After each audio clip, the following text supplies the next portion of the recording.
Today's stuff we're going to be learning is Bava Kamma Daf Kuf Yud Aleph. I'll remind everybody the registration for the Shiur is up. We're really looking forward. I wanted to just really clarify something, which is the last daf of Bava Kamma is a complete daf. So because of that, we're going to do something a little different than we usually do, which is we're going to learn the daf on Thursday morning as usual, leaving over just a little bit at the end. And at the Shiur, we will finish the very last section, and that will leave time for other shiurim. Okay, so make sure everybody gets that straight. So Thursday, there will be regular class next week. We will finish almost to the end of the Masechet, and then Sunday, we will finish the very last section with the other shiurim. Okay, today's daf is sponsored by the Hadran women of Long Island in honor of the marriage of the granddaughter of our friend and co-learner Rookie Billet. As the new couple builds their bayit in Hama Israel, continuing the paradigm that you and Rabbi Heshi have established, we are certain that they will be a source of nachat to you, your family, and the Jewish nation. Mazal tov. Okay, we're going to get started now with the top of our daf and finish the 9th chapter and start the 10th, the very last chapter of Bava Kamma. Natan et hakesef liYehoyariv. Okay, we have to go back and remember the Mishna. Okay, Yehoyariv, the first thing you have to remember, Yehoyariv was the first Mishmar. Remember, there were 24 Mishmarot, and each one was a different family. They were the ones in the first Mishmar. That means they worked the first week. After that, Yedaya. So we're using them as an example, just because the order is easy to remember. Once you get Yehoyariv, Yedaya, so you know Yehoyariv is first, Yedaya is second. According to the Mishnah that we saw yesterday's daf, if you go back to the Mishnah had said, okay, let's go back to the basics. The basics are when you want to do repentance from stealing and you stole from a convert and the convert's no longer alive and you can't return it to them, you bring the Karen and the chomesh, and you give to the kohanim, you bring them to the temple, and you bring your korban asham. Now, you can't bring your korban asham unless you've given the money, because there's no such thing as doing repentance without having returned the item. You can't give a korban and say, oh, that's going to clear me my name when you haven't returned the item. So you obviously have to give the money first, and then the sacrifice, or at least what we saw yesterday, at least don't bring the sacrifice until you bring the money. So we took the example in the Mishnah of you gave Yehoyariv the sacrifice and you gave the money to Yedaya. Remember, Yedaya is second. In the Mishnah, the case was the first week when Yehoyariv were in charge, you brought the korban asham, which basically means you brought an animal to the temple and said, please sacrifice this for me. Now, two things could happen. They could either sacrifice it right then and there, which would be a major problem, and it wouldn't work because you haven't given the money yet. Or they could just wait with the animal and not have it sacrificed it yet.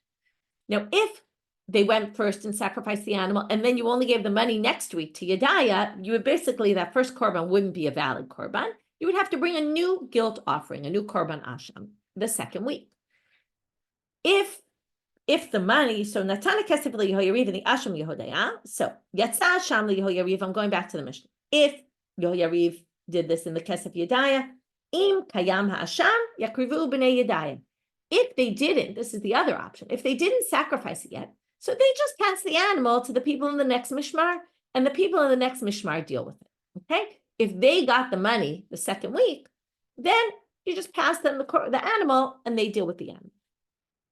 And then we said, if Yehoyariv sacrificed it, there's nothing to do. You're going to have to you're going to have to ask the thief to give you a new animal and sacrifice a new korban. Now we're going to bring a braita, and we're going to see there's a machloket of Rabbi Yehuda and the rabbis, and then we're going to have to figure out what exactly is the machloket about.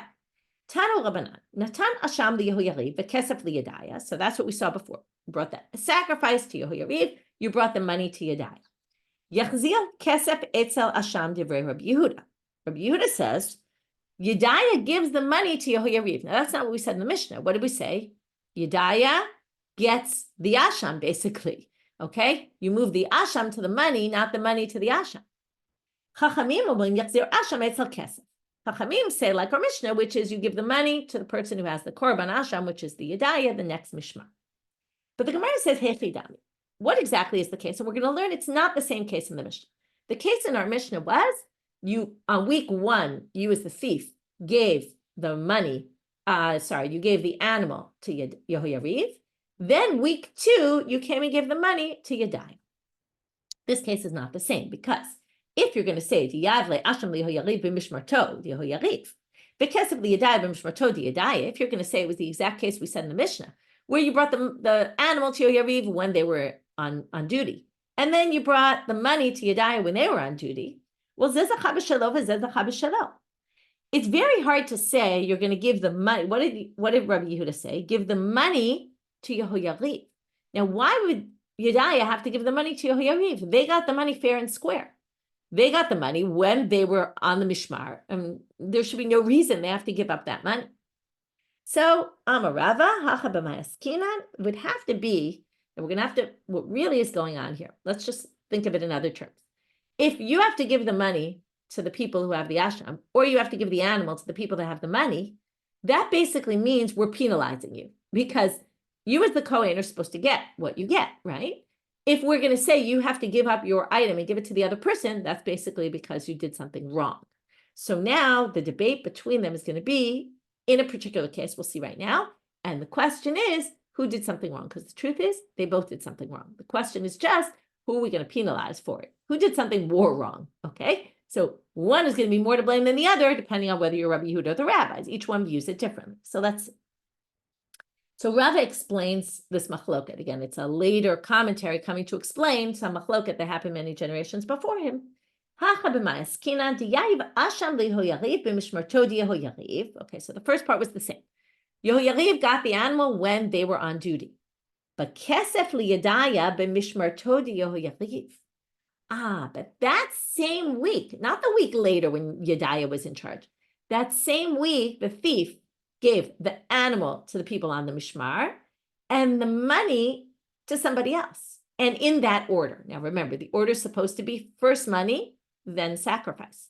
Instead, they did sacrifice, then money, and they gave the sacrifice to the right person, but the money to the wrong person, because Yedaya is not on the mishmar that week. So, and then that resolves our problem. Why are we taking money away from Yedaya if it got to him fair and square? It didn't get to him fair and square because they weren't the ones who were supposed to get the money that week. So Rabbi Yehuda Sabal, Kevan delav mishmeret Yedaya liyedaya kansinan le hilkach yasir kesef etzel Hashem. So Rabbi Yehuda says, look, why did Yedaya take the money? They should have said, we're not the ones on mishmar this week. Don't give it to us. Go give it to Yehoyariv. The fact that they didn't, well, we're penalizing them and they have to give up the money. Rabbanan savre shelo kedin hu ave b'nei Yehoyariv. They were in the wrong, Yehoyariv. Why were they in the wrong?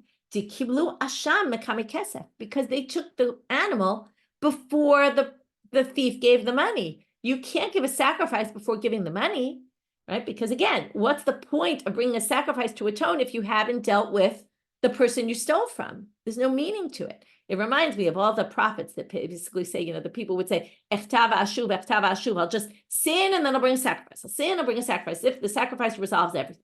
The sacrifice doesn't resolve everything, right? Now, the Nevi'im, we're talking about something else. But this is the same kind of idea. There, it's just, using the sacrifice if I could just, say I'm sorry and then a minute later do it again. Here, we're saying you can't even say you're sorry without dealing with returning it, with returning the money. So, hilkach, liditu kansina lehu v'yachzor Hashem etzel kesef. So he says Yehoyariv was in the wrong by not telling, right? When you get that animal, say, but give us the money also, because without the money, we're not going to be able to do your sacrifice. The fact that they accepted the korban without the money, they are responsible, and therefore we're going to tell them to give it to Yedaya, and basically Yedaya will wait. In other words, now Yedaya already has the money. They're now going to get the animal. They'll wait till their week, which is the next week, and they'll go to the temple and they'll sacrifice it. So we have this machloket. Again, the machloket's not in the same case as our Mishna. It's in the case where they gave the animal to Yehoyariv on their week, but the money during Yehoyariv's week, they gave it to somebody else. And then the question is, who was in the wrong, okay? And really, they were both in the wrong, but somebody's going to end up with it. So there's a machloket about who. Now what we're going to have is, okay, let's stick with Rabbi Yehuda now, because we're going to have 3 braitot that all quote Rebbi. Who's Rebbi? Rebbi is Rabbi Yehuda haNasi, not to be confused with Rabbi Yehuda. Rabbi Yehuda in the Mishna is always Rabbi Yehuda Rabbi Eli, son of Rabbi Eli, not Rabbi Yehuda haNasi.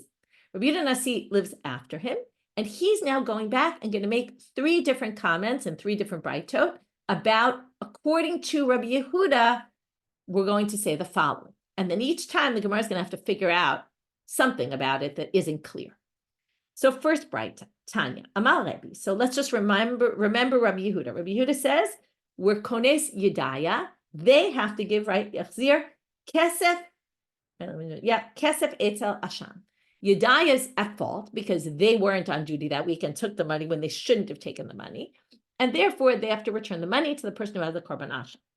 So comes Rebbi and he says, first braita, l'divrei Rabbi Yehuda, im kadmu b'nei Yehoyariv, v'ikrivu et asham. If b'nei Yehoyariv brings the sacrifice before they get the money, right, before the gazlan gave the money even, yachzor v'yavi asham acher, right, it would have to be that the thief gave the money. In this case, we know already that Yehoyariv got the money that Yehoyariv got the animal without the money. If they sacrifice it before the thief paid the money, then what happens?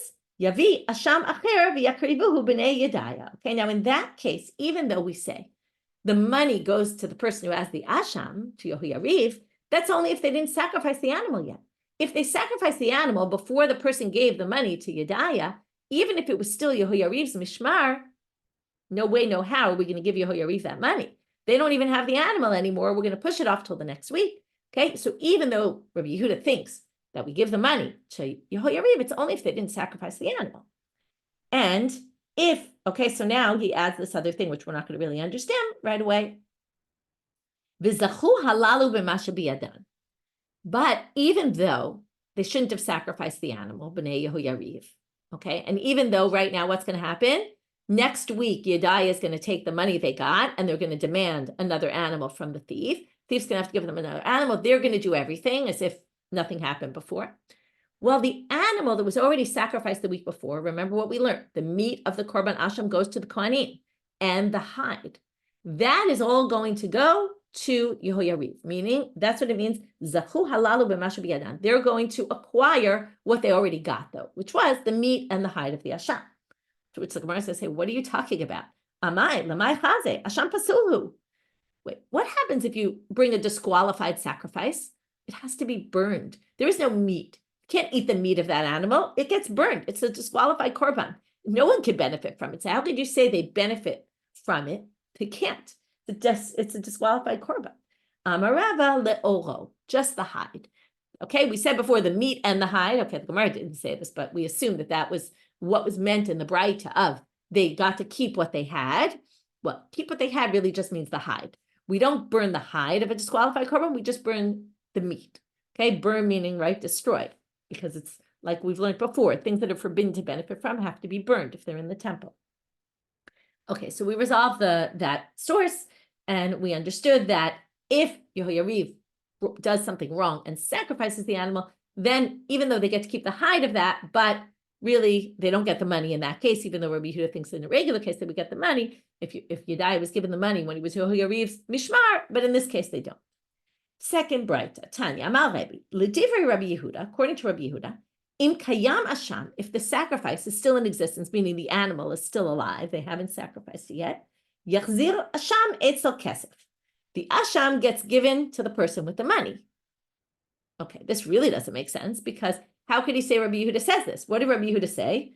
Yachzir kesef etzel asham, right? It's Yedaya who gets the money, who gives the money to the first people and the first mishmar.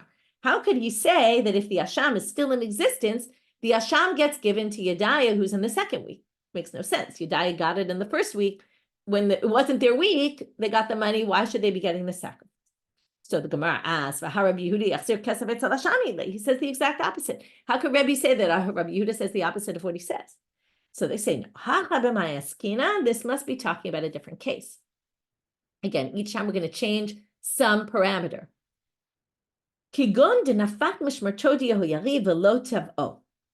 What if, okay, let's go back to our case. Yehoyariv gets the animal, Yedaya gets the money, all in the first week. Yedaya shouldn't have gotten the money. Rabbi Yehuda generally says because you shouldn't have taken the money, you have to give it to Yehoyariv. But what if Yehoyariv doesn't demand the money from Yedaya? And the week passes, and it's now Yedaya's turn, and the sacrifice hasn't been brought, because that's what it says, right? Im kayam asham. What does it mean in kayam asham? If the sacrifice wasn't brought the entire week, the Yehoyariv was in charge. They didn't bring the sacrifice, and they didn't demand the money from Yehoyariv. So if that's the case, then ha-kamashmalan, this is teaching you the gabayu. They basically were mochel their rights. They basically said, you know what? We don't really care so much. You can have it. You got the money. you can have the sacrifice as well. And therefore, in other words, because they didn't demand the money, okay, the money was rightfully theirs because they were on the mishmar that week, and the thief gave it to the wrong person. But if they don't demand it, it shows they don't really care. And they're okay giving it to Yedaya. Well, now it's Yedaya's week. They get the animal so that they can do the sacrifice. Okay, so that's again saying, even though, this is really like saying, even though Rabbi Yehuda says Yedaya has to give the money to Yehoyariv, if the week passed already and Yedaya is up in charge, well, and Yehoyariv didn't ask for the money, clearly they don't care, and therefore they have to give the money to the person who has the Asham, to the second Mishmar. Tanya Ida, third braita. Amar Rebbi, L'divrei Rabbi Yehuda. Again, they all start the same way. Rebbi's talking about Rabbi Yehuda and says, according to him, Im kayam asham, if the asham is still in existence, yachzor kesef etzel asham. The money is given to the one who has the asham. Okay, well, why is Rebbi telling us, according to Rabbi Yehuda, this is the case? This is exactly what Rabbi Yehuda says. I don't need Rebbi telling us, according to Rabbi Yehuda, the following will be true if Rabbi Yehuda exactly said those words. Right? Pshita, hachiyitlei. That's exactly what Rabbi Yehuda says. Let's just read Rabbi Yehuda again. It said, Natan Hasham lihu yariv and kesef lo yadai yachzir kesef etzel hasham. We give the money from Yadai, we take it out of their hands, and we give it to Yariv. So why is he saying, according to Rabbi Yehuda, that would be the case? Okay, well, we know it's the case. So hacha b'ma'askin, and they're saying, no, what they're telling you is another unique case. Again, each time we keep changing something. This is our last time. Kigon dinafik, if it's not too confusing at this point. Kigon dinafik mishmartam dahane udahane velo tavo. What if, let's take another spin on the last case. The last case was Yehoyariv got the animal. Okay, that's always the case. Yedaya got the money all in week 1. Week 1 passed. Yehoyariv didn't say anything, didn't demand the money. And now it's Yedaya's turn to be in the temple. And they already have the money. So Yehoyariv gives them the animal. What if we got to week 3 and nothing happened? Yehoyariv didn't demand the money in week 1 from Yedaya. And Yedaya in week 2 didn't demand the animal from Yehoyariv. Now, what would you think would happen? The people in week 3 would come and say, okay, give us all this stuff so we can deal with it. It's now our turn. But what they're saying is, you might have thought, Yehoyariv obviously doesn't care because they didn't demand the money from Yedaya. And Yedaya obviously doesn't care. In other words, it means doesn't care. Pardon, mochel, mechila. They said, okay, we don't need this. It doesn't have to be in our watch. And then Yedaya said, it doesn't have to be in my watch because they didn't demand the animal from Yehoyariv. So maybe it all goes to the guy in the next week. Well, now, what did he say? Im kayam asham, if the animal still exists and said no one has sacrificed it yet, what does he say? Yachzor kesef etzel hasham. It doesn't go to the guy in week 3, but Yedaya gives it back to Yehoyariv. And then when do they sacrifice it? 22 weeks later, when they go back to their week, when it's their week again, then they go up and they sacrifice it.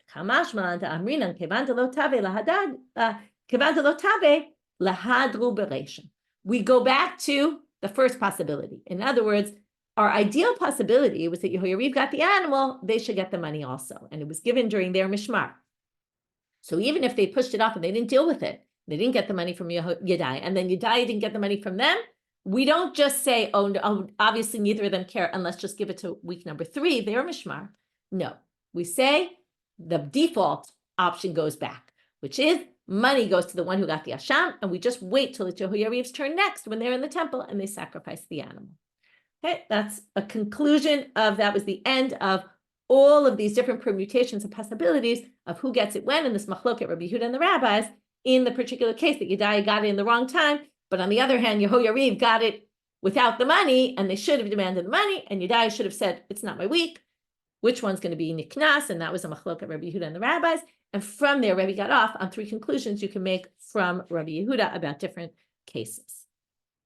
Now we're going to go to 2 more things before we finish the chapter. First is, this is the line in the Mishnah that basically gives the principle here. What was the principle? That if, right, not the principle of the keren, but the principle, the concept behind all this, you have to give the stolen item, you have to return it before you bring the sacrifice, okay, which was just basically logical, because how can you get atonement without sacrificing? But it's not sufficient for the Gemara to have a logical explanation. They want to know, where do we get this from?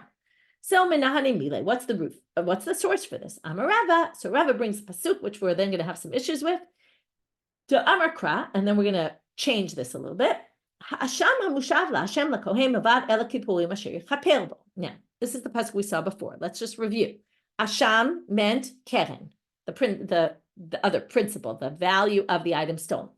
Hamushav was the chomesh, and milvad el kippurim is the sacrifice. Those are the three things the thief has to pay. So notice the order. They say Asham is the keren, then the chomesh, and then the sacrifice. So from there you learn. Now, chomesh we already learned isn't critical. But the fact that Asham appears before the sacrifice shows that that's the order. Michlal de kesef beresha. That shows you have to pay the money first. Amar humer Rabbanan the Rava. But a different rabbi says to Rava, what are you talking about? The words milvad. Now, what does milvad mean? That's besides, there's also something else. Okay? In addition to the sacrifice.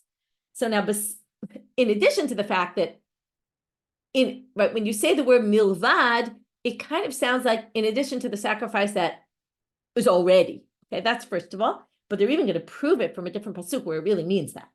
Elameatam milvad olat haboker. This is a pasuk about the sacrifices for Pesach, the extra additional sacrifices you're supposed to bring on Pesach. And it says, milvad olat haboker shela olat tamid tasu et elu. Okay, which means bring these additional sacrifices in addition to the korban ola that you bring every day, the korban tamid. Now, you might remember there's this concept we learned it way back in brachot, tadir v'she'eno tadir kodem. When you have something that's brought every day, and you have something that's brought once in a while, you always do the one that's brought every day first. And that's learned from here, really. We're going to see. So now, milvad olat haboker, if you say, well, first it said the musafim, then it said the korban tamid, so are you going to say, haNami michlal de musafim bereisha? Does that mean the musaf goes first? And if you're going to say it does, it certainly doesn't, because we know from a braita, minayin shelo yehi davar kodem letamid shel shachar. How do we know that nothing goes before the tamid shel shachar? It's always the first thing they do in the morning. Any additional sacrifice are always later. That's why on a holiday, we daven shacharit or on Shabbos before musaf, because shacharit in the temple, right? First they would do the korban tamid shel shachar, which shacharit is basically in place of that. And then they would bring the korban musaf. So, Talmud lomar va'arach aleha ha'ola. It says in the pasuk there, when it talks about the korban toda, they would organize the ola. Now, it could have just said ola. It says the ola. Why the ola? Amar Rava, ha'ola ola rishona. Rava says it's the first korban ola always. That is the first sacrifice you bring in the morning. So you can't say that milvad means in addition, meaning, right, in addition, there's something that you bring after. No, milvad olat haboker means in addition to something you already brought before. So that can't be proven. You can't prove it from there, that first the asham hamushav and then the korban. Well, now we're going to use a combination of pasuk and logic. So we're going to say, it says milvad el kippurim asher yechaper bo. It's the second part of that pasuk that we're concerned with, or that phrase. Asher yechaper bo, which will atone for you. Now, how can you do atonement if you haven't returned the item? So from the words asher yechaper bo, this is provided for atonement, proves that you must return the money first. Okay, last section for this part, we're going to now talk about natana takaren v'lo natana tachomesh. What if you didn't return the chomesh? And we learned in the Mishna, the chomesh isn't critical. So the money has to be given before the sacrifice, but if you don't bring the chomesh, it doesn't block the process from happening because that's an additional payment. Now we're going to switch to a different topic. We're going to talk about, although a very similar topic, meila. What is meila? Meila is basically theft, but theft from the temple rather than from a private person. So theft, a regular theft, what do we do? Keren chomesh asham. If you misuse consecrated property, you take something that was hektish and you use it. Just by using it, it's as if you stole it from the temple, because once it's designated to the temple, you're not allowed to use it. So by using it, it's like you're stealing. And the halachot are the same. There's keren, you have to pay the amount that you benefited. You have to pay chomesh, an additional chomesh payment. And then you have to also bring what's called an asham meilot. Okay, there's asham gazelot, there's asham meilot, it's korban asham for meila. So it's basically the exact same thing. And now we're going to basically show a source that talks about it. It's going to say very similar things. And then we're going to say that from meila, we learn one thing to gzela, and from gzela, we learn one thing to meila. Okay, we're going to learn, these are very parallel to the extent that certain halachot are learned one from the other. One in one direction, one in the other direction. Tanu Rabbanan. So the braitot says, if you did meila, you misused consecrated property. Now, when it talks about milato, it means the value of what you use. You have to return the value of what you used, and you have to bring a sacrifice. If you didn't do those two things, okay, now notice the chomesh is not here because it's the same as bias. The chomesh isn't critical, but in order to get atonement, you need both to pay and number two, to bring a sacrifice. Without that, you haven't fulfilled your obligation, meaning you won't get atonement. Where do we get it from? Talmud Lamar, be'el ha'asham v'nislach lo. It says in the pasuk there, okay, it's vayikra he pasuk tetzayin. Okay, et asher chatam min hakodesh, if you steal from you use something from the temple, yishalem, okay, you'll pay. Ve'et chamishito yosef alav, and you'll add a fifth. V'natano to lekohen, you give it to the kohen. Va'kohen yichaper alav, the kohen will atone for you with what? Ba'ayil ha'asham v'nislach lo. You will get forgiven with the ayil ha'asham. What is ayil? That's the sacrifice. Ha'asham, now this is going to be like by us. What did we say Asham meant in our pasuk? Asham meant the keren. So the ayil and the keren. So from there you learn those two things have to be done for you to get atonement. How do you know that if you brought your sacrifice before you paid the money, it won't work? Talmud Lomar be'el ha'asham. How do they understand this? Be'el, the ayil is defining the asham. That means ha'asham bikval, that you already had to return the asham, which is the keren. Same thing by us. You might have thought, just like you need those two, you also need the chomesh. Talmud Lomar be'el ha'asham v'nislach lo. What does that teach you? First, we used it to teach you need to have the keren and you need to have the sacrifice. Now we're going to say you only need the keren and the sacrifice. You don't need the chomesh because it's two things. It doesn't say three things there. So ayil hasham akvim behekdesh ve'en chomesh makev. So first we use it to say these are the two you need, and now we're going to say these and these are the only two you need. Now they're gonna point out Yoman hekdesh mehedyo behedyo mehekdesh. There's something that hekdesh learns from the gzela case, and there's something that the gzela case learns from the hekdesh case. So hekdesh mehedyo, what do we learn from the hedyo case? Well, if you remember, we had a whole long thing yesterday. How do we know the word asham means keren and not something else? Maybe asham really means sacrifice. And then we proved it because we said, it says ha'asham mushav, which means the keren and the chomesh. And then it says, in addition to the sacrifice. So it obviously wasn't talking about the sacrifice in the beginning of the pasuk. That was very clear. In this pasuk, it's not so clear that the word ha'asham doesn't mean sacrifice. In fact, with simple reading, be'el ha'asham, it sounds like the asham is defining the ayil, and the asham is really the sacrifice. So what are they going to say? Well, we learn the meaning of the word asham in that pasuk, which we explained was keren, from the hedyo case, from the stealing. Ma asham dahatam keren, af asham dahacha keren. Just like there it was the keren, also here it's the keren. The hedyo mehekdesh, what do we learn from our case? We learn to our case, to the gzela case, from meila, from the hekdesh case. Ma hekdesh en chomesh makev, af hedyo nami en chomesh makev. You might notice that in this pasuk, it's much more clear, the one we just read, el ha'asham v'nislach lo, that there's only two things that really are needed for the atonement, not the chomesh. That we use to learn back to our case. That's really how we learn that in our case, also the chomesh isn't critical, because it wasn't clear from our pasuk that was the case. So we learn one from the other. Hadran alacha goes alitzim, and with that we finish. So quick summary on this section of the daf before we move to the next chapter, and our very last chapter of Bava Kamma. We started with the Yariv, Yedaya, and all sorts of permutations and combinations of cases, Machloket Rabbi Yehuda and the rabbis, and what Rebbi said in the name of Rabbi Yehuda about all sorts of other cases. Then we just got to these two things, which is, how do we know you have to pay the money first? And we learned it from the pasuk, but also from logic, Shiri Chaper Bo.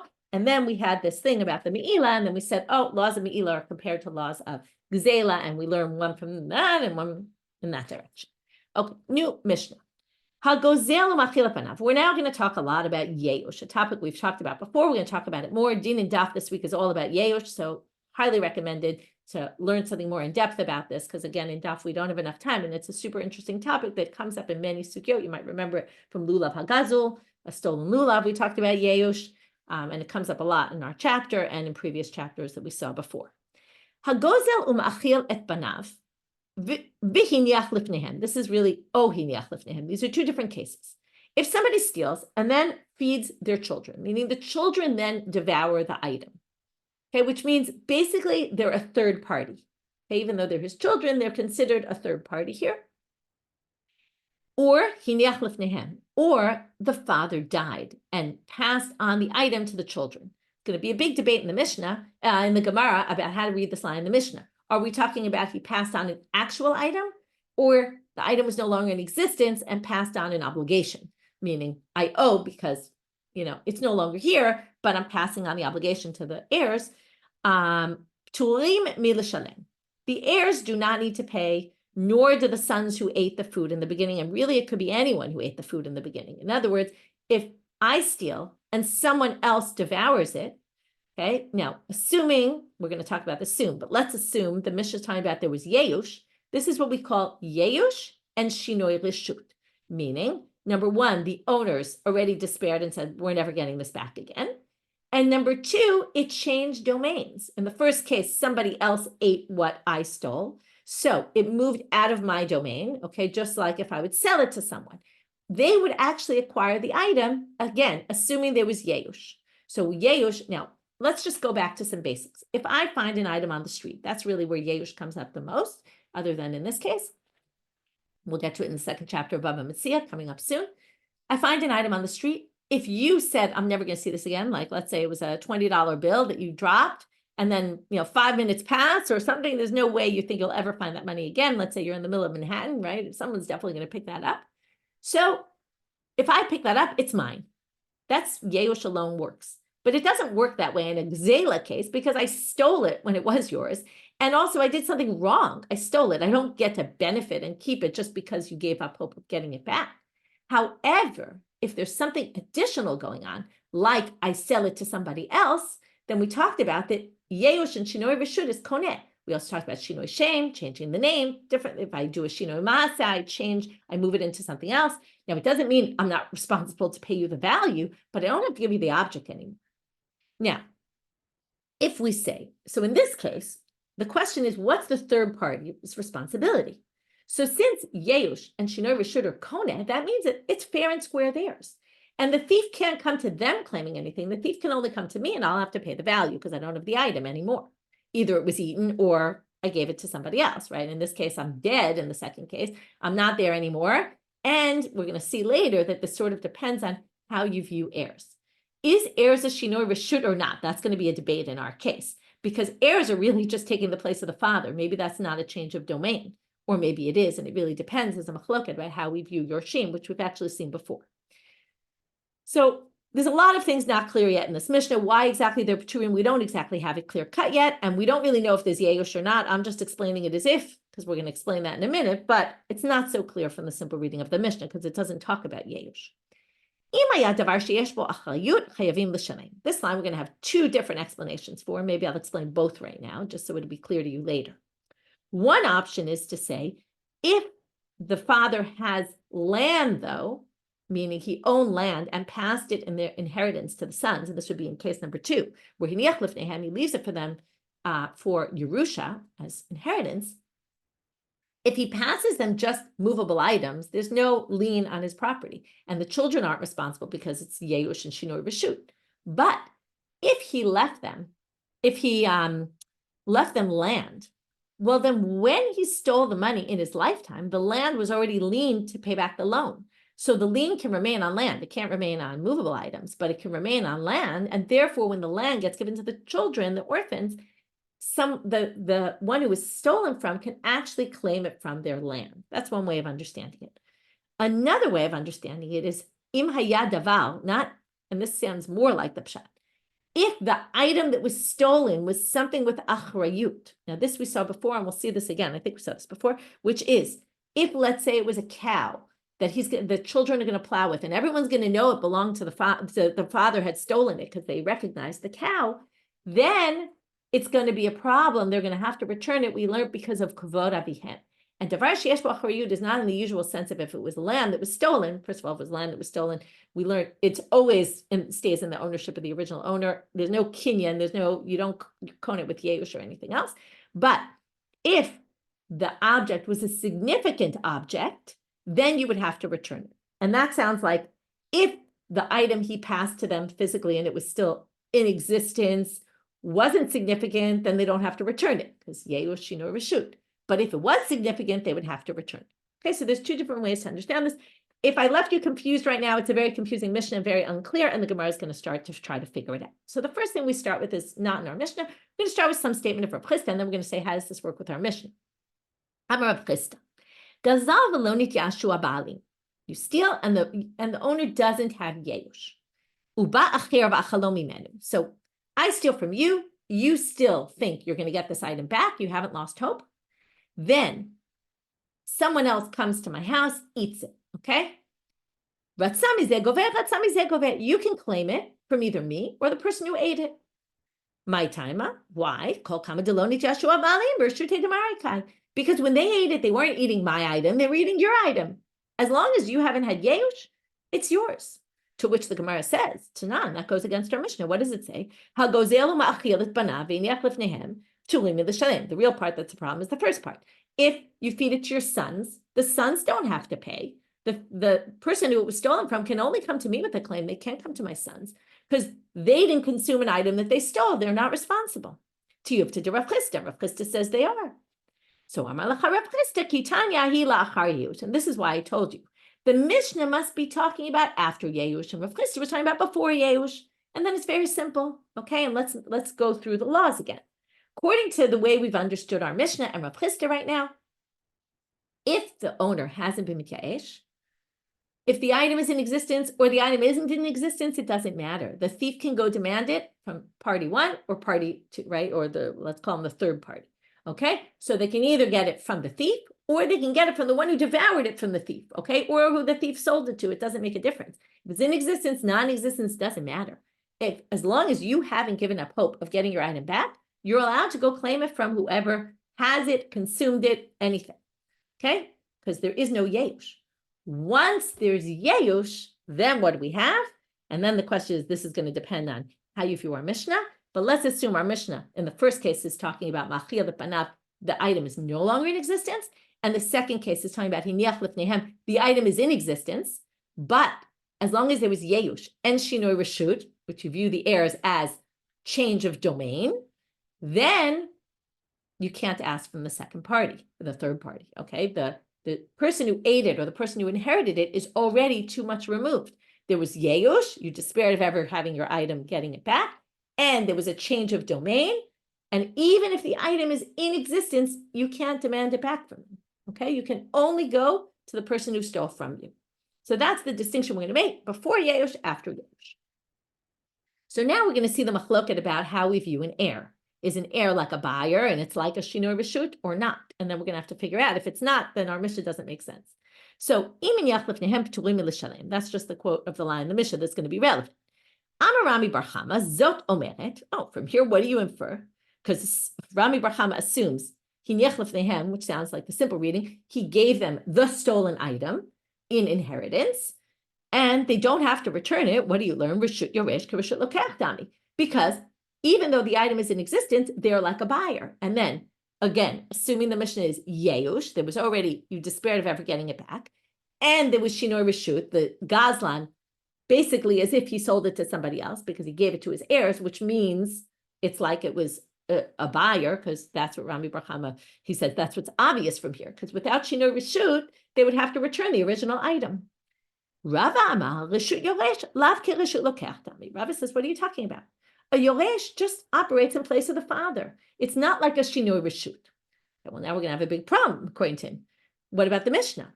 So he says, why don't they have to return the item? When it says, it means he died and they ate it and it's no longer in existence, meaning both cases in the Mishnah are where achalum and it's no longer in existence. If it were in existence, Rafa would say you would obviously have to return it because there is no shinoi reshut going on here. The orphan is in place of the father. It's not a new domain. It's the same domain. It's a very interesting question in general about how we view inheritance. Is it changing domains or is it not? And this would be the one of the major ramifications. So he explains the Mishnah totally differently. So now he has to explain that the case hinech lefnehem is the object is no longer in existence. So now, based on one of the two understandings I told you of the Mishnah, we're now going to have a question on him, which is what?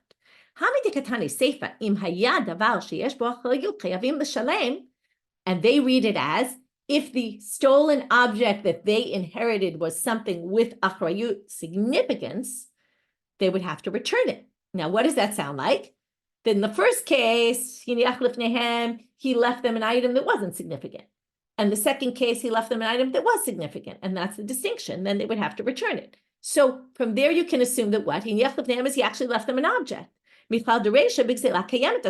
you said it's not an object, because that didn't make sense with you. You had to explain there was no object. So how do you read this? To which Rav is going to say, oh, I picked the other way to understand that line. Okay, and this is why I told you both options in the beginning. Amar lecha Rava hachi kamar. This is the way to read the Mishnah. Meaning, if he left them land, because what they owed, in other words, again, the item is no longer in existence. But what happened? Well, the father had an obligation to return money, the value of it, and the kids inherited that obligation because the father gave them land. If he gave them only movables, they wouldn't have to return it. That's the first part. The second part is, if he left them land, though, they would have to, the thief would be able to demand it from the land because the land was already lien.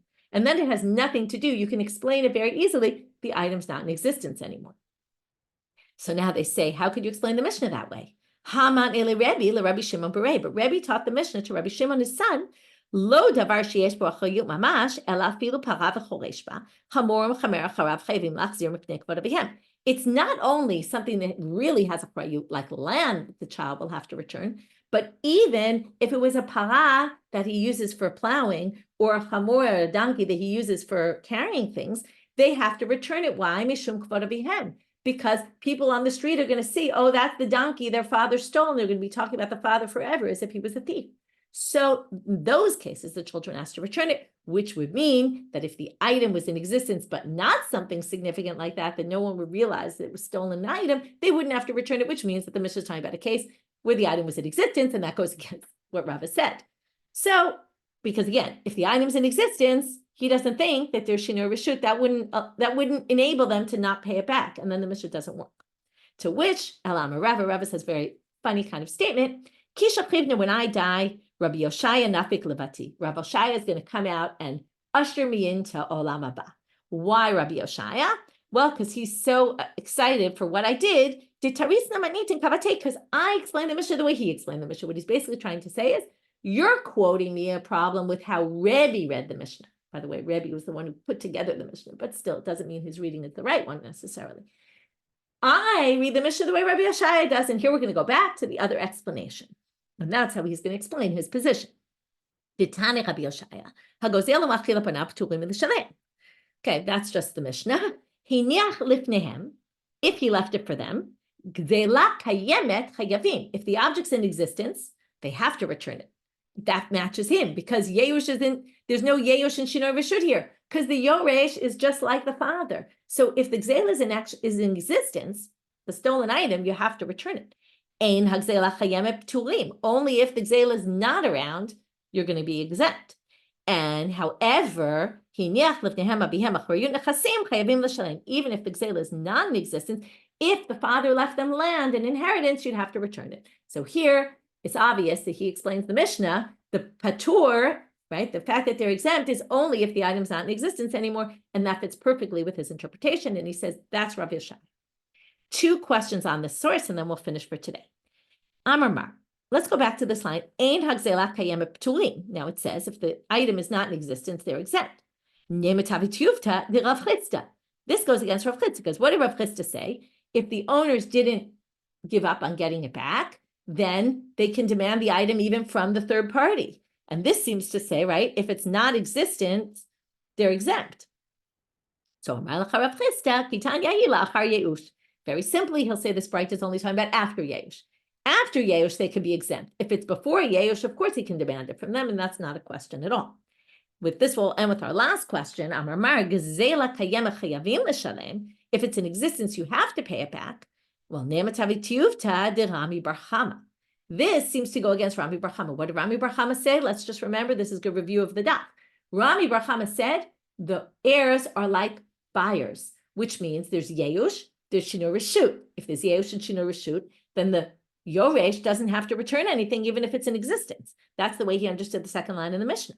But this says if the gzeil is in existence, you have to return it. So that seems to go against Rami bar Chama. Amar lecha Rami bar Chama, kitanya hi lifnei yeush.